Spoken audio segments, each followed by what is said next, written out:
እግዚአብሔር ሊያከብራችሁ ሲፈልግ የመገፋትን ጥግ ታያላችሁ፣ የመጠላትን ጥግ ታያላችሁ፣ የመከዳትን ጥጉን የመጨረሻው ወለሉን ግርግዳውን ነው የምትይዙት። እግዚአብሔር በሕይወታችሁ ያለውን ሊያደርግ ሲፈልግ ሁለተኛ ይሁላችሁ የመጨረሻ የብቸኝነት ወለል ላይ፣ የማጣት ወለል ላይ፣ የችግር ወለል ላይ የመጨረሻ መሬቱን ነው የምትይዙት። የመጨረሻ ነው የምትወድቁት። የመከራው መጨረሻ ላይ፣ የብቸኝነት መጨረሻ ላይ፣ የግፍ መጨረሻ ላይ የሕይወታችሁ ርቀቱ ከቤተሰብ ተነጥላችሁ ርቀቱ የምትወድቁት ጥግ ነው።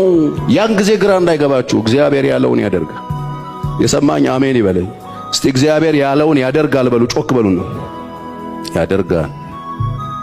ጥጉን ትይዛላችሁ። ጉድጓድ ውስጥ ነው የምትወድቁት።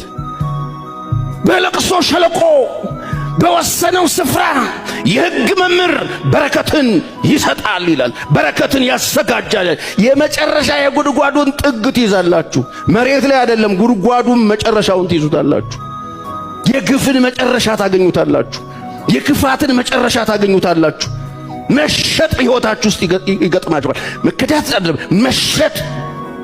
ሰዎች ተደራድረው ይሸጧቸዋል፣ አሳልፈው ይሰጧቸዋል። መቼ? እግዚአብሔር ሊያከብራችሁ ሲፈልግ። የኔ በምትሏቸው ሰዎች ትሸጣላችሁ።